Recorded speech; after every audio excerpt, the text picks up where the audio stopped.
Bonjour mes lapins, on continue la série J'ai trop bu ou pas assez pour apprécier ça, avec aujourd'hui en guest star, la merde d'artiste de Piero Manzoni.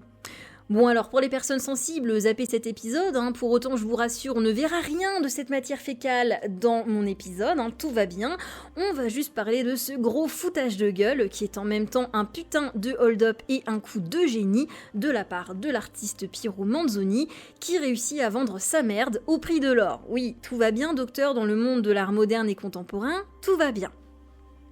Alors oui, vous avez bien compris, il s'agit bien de véritables merdes de l'artiste qui ont été scellées en 1961 dans 90 boîtes de conserve, 30 grammes par boîte, comme ça il n'y a pas de jaloux, et qui ont toutes été vendues en étant ainsi présentées comme des œuvres d'art. Yes.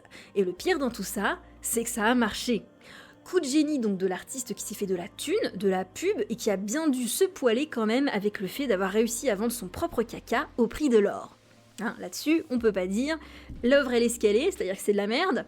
Littéralement, bien sûr, on ne se permettra pas de juger, si peu en tout cas. Mais par contre, coup de génie du mec. Le gars, il a quand même donc plumé tous les idiots et les imbéciles qui ont acheté ça au prix du poids de l'or selon le cours de l'or à l'époque. Oui, vous avez bien entendu. Ça pique. Alors visuellement, je vous le dis, dans cette vidéo, ça va pas être méga sexy non plus. On part sur une base de boîtes de conserve remplies de caca. Donc c'est vrai que voilà, je vais vous mettre des dizaines de boîtes de conserve remplies de merde. C'est formidable, c'est l'art contemporain, ça fait plaisir. En tout cas, imaginez un peu les gens qui ont acheté ça, je sais pas, j'imagine la scène, t'achètes ça, tu fais quoi, tu rentres chez toi, tu dis à ta femme « Chérie, j'ai acheté une merde d'artiste, ça vaut la bagatelle de je sais pas combien au poids de l'or, mais bon, c'est pas grave, ça n'est jamais que le prix de l'or, mon cœur, Et tu te retrouves propriétaire de ça, d'une boîte de conserve remplie de caca, tu fais quoi? Tu la mets dans ton salon, et puis un beau jour elle fuit, et puis ta femme elle te tue. C'est quoi ce délire? Qu'est-ce qu'il y a dans vos têtes à ce moment-là, les gars? Vraiment, expliquez-moi, vraiment, j'ai besoin de savoir. Alors, plus sérieusement, on va être un petit poil précis quand même entre deux âneries, parce que quand même le but c'est d'apprendre quelque chose. Eh bien sachez donc que Manzoni, il voulait en fait se jouer de la valeur marchande des œuvres d'art, et clairement il a réussi, mais qu'en plus, eh bien comme beaucoup d'artistes contemporains, il s'interrogeait aussi à propos de notre société de consommation, ce qui est très clair vu qu'il a choisi comme emballage des boîtes de conserve industrielles.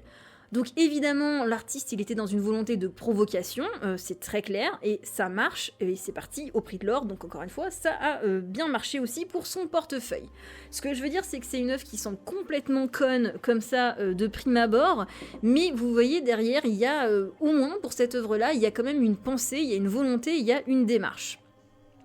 Bon, alors après, moi, je dis, on va se le dire clairement, là, entre nous, moi, je trouve que c'est une formidable arnaque, en fait.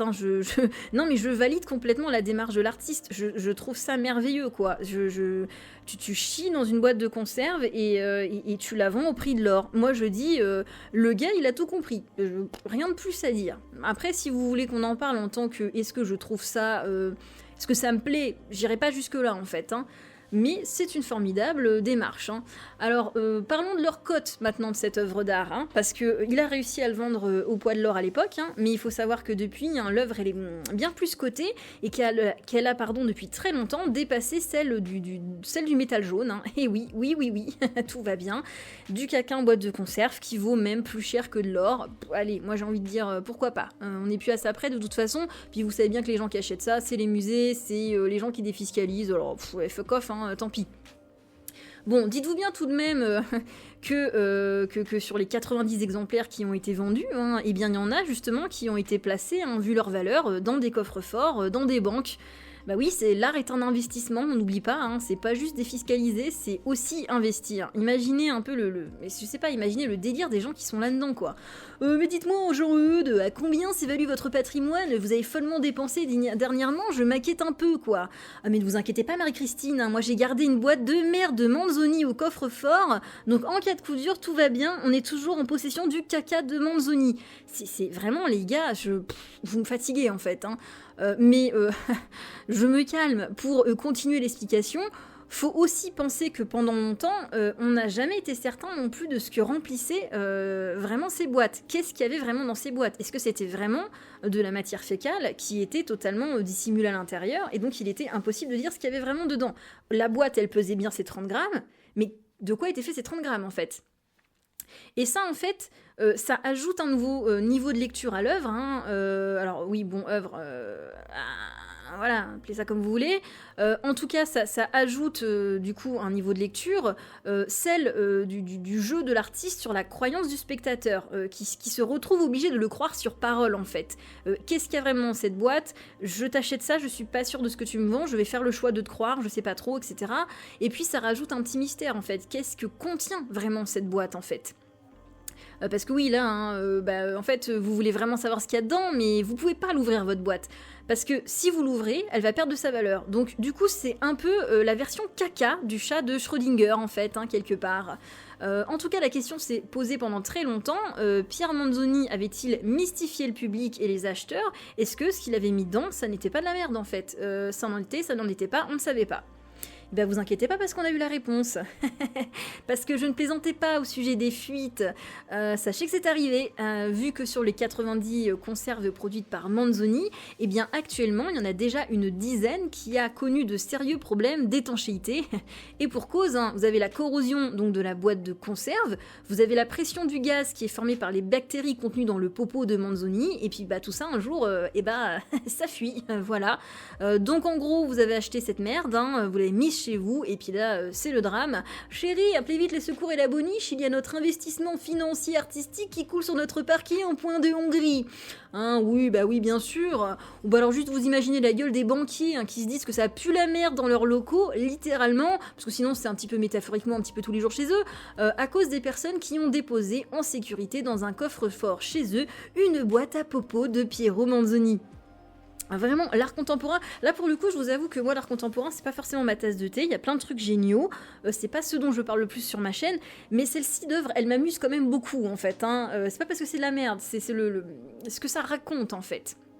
Et puis d'ailleurs, histoire que vous puissiez briller en société en parlant de caca, évoquons l'aspect suivant de cette œuvre, et puis après, je vous lâche la grappe avec elle, hein, promis.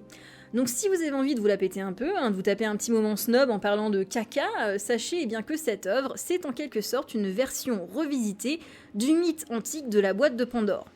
Alors Pandore, c'est cette connasse qui fut la première femme mortelle de l'humanité dans la mythologie gréco-romaine, qui fut envoyée sur terre par Zeus en personne pour se venger des hommes. Donc, pour ce faire, il lui offrit une boîte en lui disant de ne jamais la perdre et de surtout ne jamais l'ouvrir.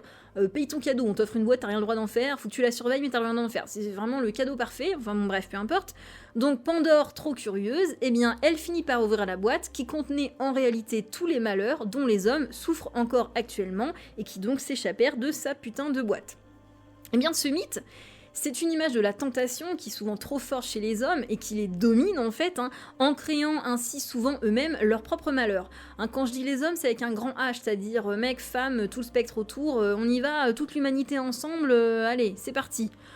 Bref, du coup cette œuvre de Manzoni, c'est à peu près la même chose en fait que cette boîte de Pandore, parce que vu que personne ne sait ce qu'elle contient vraiment tant qu'elle n'est pas ouverte, et qu'elle est censée contenir durablement au secret, ce caca qui ne saurait être montré et qui doit demeurer caché aux yeux et au nez de tous, il y a un petit peu cet aspect-là en fait. À l'instar de la boîte de Pandore, il ne faut pas l'ouvrir sous peine de prendre un risque, et donc soit tu l'ouvres, tu satisfais ta curiosité et tu t'autoniques parce qu'elle perd toute valeur et tu n'es plus propriétaire que d'une boîte de conserve remplie de merde, soit tu ne l'ouvres pas et tu seras toute ta vie frustré par ta curiosité insatisfaite. Donc il y a un petit peu cet aspect mythe de la boîte de Pandore dans l'œuvre de Manzoni. En tout cas, c'est la conclusion de cet épisode.